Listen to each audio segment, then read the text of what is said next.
Hello everyone, welcome to Dive to Learn. In this video, I am going to discuss about gelatinization, retrogradation, gelation and syneresis.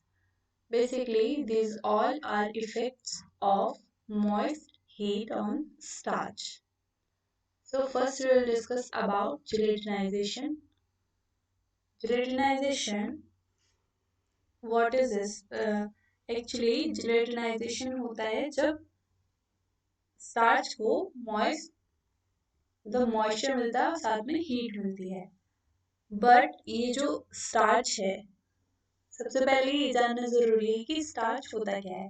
Starch एक polysaccharide है, यानी कि carbohydrate है, और उसमें categorisation है इसका पॉलीसेक्राइड है, जो कि दो ग्लूकोज चेन से मिलकर बना है, यानी कि दो अलग अलग ग्लूकोज चेन से मिलकर बना है, जो कि एक होता है अमाइलोज एंड दूसरा होता है अमाइलोपेक्टिन।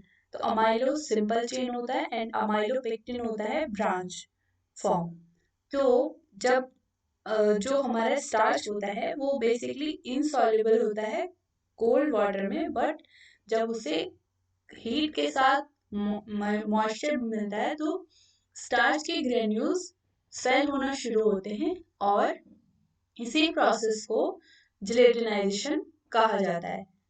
यानी मतलब उसका वो सेल हो जाता है, यानी फूल जाता है, और उसके बाद उसका जो क्रिस्टलाइन स्ट्रक्चर है वो खो देता है। यानी कि जैसे एक चावल का दाना है, उसमें वाटर ऐड किया गया है और मॉइस्चर के साथ उसे हीट भी मिल रही है, तो क्या होता है वो दाना फट जाता है और उसका जो स्ट्रक्चर है वो लॉस कर देता है। एंड उसके बाद जो जो भी वो पूरा प्रोसेस है वो एक है जिलेटिनाइजेशन। इसमें क्या होता है, पहले एक जो मॉलिक्यूल है, ग्रेन्यूल है, वो वाटर को एब्जॉर्व करता है हीट के साथ साथ और फिर एक जेली लाइक सब्सटेंस बनाता है।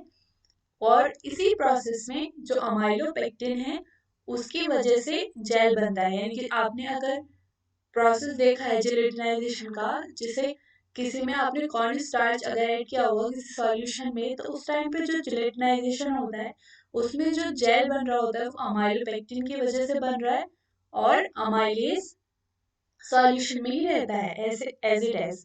यानी कि वो जेल जेल जो बन रहा है वो अमाइलोपेक्टिन की वजह से बनता है और इसी प्रोसेस को पूरा जिलेटिनाइजेशन कहते हैं। सीक्वेंस से पहले देखिए, यहाँ पे स्टार्च ग्रेन्यूल है। स्टार्च ग्रेन्यूल स्वेल हो रहा है हीट और मॉइस्चर की प्रेजेंस में, यहाँ स्वेल हो गया है। उसके बाद ये देखिए और स्वेल हो गया और फिर उसके बाद रप्चरिंग, यानी कि वो टूट गया है उसका जो स्ट्रक्चर है। फिर यहाँ पे जिलेटिनाइजेशन हो गया है। Next we will discuss about retrogradation, the process of reassociation of starch granules on cooling of gelatinized starch or the starch paste is called retrogradation। यानी कि इसमें जो हमारे जो दो ग्लूकोज की चेन्स हैं वो अमाइलोज एंड अमाइलोपेक्टिन चेन वो रीएसोसिएट हो जाती हैं एक नए मैनर में। और इसमें क्या होता है, जिलेटिनाइजेशन के बाद जो आपका सॉल्यूशन है, जो भी स्टार्च पेस्ट है, वो स्टेबल नहीं रहता है और उसके बाद वो पहले थोड़ा वो विस्को इलास्टिक होता है, उसके बाद फर्म और उसके बाद रिजिड जेल में कन्वर्ट हो जाता है। और जब वो कूल डाउन हो जाता है तो वो रीएसोसिएट कर लेते हैं।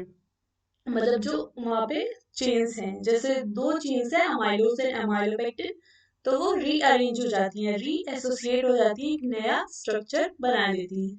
तो इसमें क्या है, इसके बाद क्या होता है जब रेट्रोग्रेडेड हो जाती है कोई भी starch, so the digestibility of starch in small intestine is reduced by the degree of processing and retrogradation। Generally जो साइंटिस्ट हैं वो कहते हैं कि जो रेट्रोग्रेडेड स्टार्च है वो एक रेसिस्टेंट स्टार्च मानी जाती है। यानी कि कोई अगर डायबिटिक पेशेंट है उसे भी वो स्टार्च दी जा सकती है, ठीक है, क्योंकि वो रेसिस्टेंट स्टार्च है, वो स्मॉल इंटेस्टाइन में जाके डाइजेस्ट नहीं होगी, बल्कि उसका क्या होगा, जो हमारा लार्ज इंटेस्टाइन है उसमें जाके उसका फर्मेंटेशन होगा। तो जो रेसिस्टेंट स्टार्च होती है वो स्मॉल इंटेस्टाइन में हमारे डाइजेस्ट नहीं होती है। नेक्स्ट देखिए यहाँ पे पूरा प्रोसेस आपको समझाने के लिए डायग्राम ऐड किया है मैंने। देखिए यहाँ पे अमाइलोपेक्टिन ये आपका ब्रांच जो चेन होती है, और अमाइलो जो आपका लीनियर स्ट्रक्चर होता है, यानी कि स्टार्च के दो ग्लूकोज चेन्स हैं। उसके बाद हीटिंग, हीटिंग में क्या हो रहा है, ये स्वेल हो रहा है। उसके बाद कूलिंग, कूलिंग में क्या हो रहा है, रेट्रोग्रेडेशन, और रेट्रोग्रेडेशन में वाटर सेपरेशन हो रहा है। वाटर सेपरेशन वाला जो प्रोसेस है वो साइनेरिसिस कहलाता है।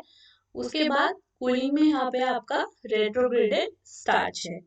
तो आप इसका स्क्रीनशॉट भी ले सकते हैं जिससे कि आपको पूरा प्रोसेस याद रहेगा। देन साइनेरिसिस क्या होता है, तो जब एक स्टार्च साइनेरिसिस मतलब जो स्टार्च है उसमें रेट्रोग्रेडेशन हो गया है, तो रेट्रोग्रेडेशन के बाद जो पॉलीमर नेटवर्क है उससे वाटर एक्सपेल हो जाता है। इनके रेट्रोग्रेडेशन की जो प्रोसेस होती है एक्सपेल करती है वाटर को पॉलीमर नेटवर्क से, एंड ये प्रोसेस पूरा होता है आपका syneresis. So the starch gel shrinks and a water layer forms on the surface. The release of water during retrogradation is called syneresis. तो अगर आपने फॉर एग्जाम्पल मैं दे रही हूँ, जैसे चावल अगर आपने राइस कुक किया है उसके बाद वो ठंडा हो गया, और अगर आपने नीचे बाउल में कभी देखा होगा तो उसमें छोटे छोटे वाटर के ड्रॉपलेट्स होते हैं, तो वो बेसिकली स्टीम नहीं होता है, वो होता है आपका साइनेरिसिस वहां पर हो गया होता है। और वो जो वाटर होता है वो रेट्रोग्रेडेशन होने के बाद वो जो वाटर होता है वही मतलब वहां पे साइनेरिसिस वाला प्रोसेस हो गया होता है। देन है आपका रेट्रोग्रेडेशन एंड जिलेशन। तो इन दोनों में डिफरेंस क्या है, क्योंकि एग्जाम में कई बार आपसे रेट्रोग्रेडेशन की जगह जिलेशन पूछा गया है, मतलब सीक्वेंस पूछते हैं उसमें कि स्टार्च को जब मॉइस्ट हीट में मॉइस्ट हीट के साथ मतलब मिलती है उसे तो क्या चेंजेस आते हैं उसका सीक्वेंस पूछा गया है। तो रेट्रोग्रेडेशन ना होके वहां पे जिलेशन लिखा था।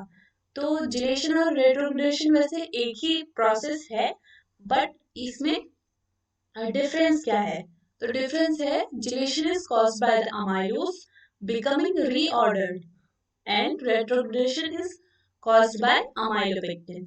तो अमाइलोपेक्टिन यानी कि जो ब्रांच फॉर्म है, अगर उसकी वजह से वहां पे आपका रीऑर्डर हो रहा है वो स्ट्रक्चर, वो आपका है रेट्रोग्रेडेशन, और अमाइलोज की वजह से हो रहा है तो वो है आपका जिलेशन।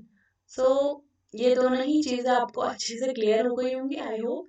पूरा ये जेलेटिनाइजेशन रेट्रोग्रेडेशन में कई बार कंफ्यूजन होता है, तो आई होप ये सब क्लियर हो गया होगा। Thank you so much.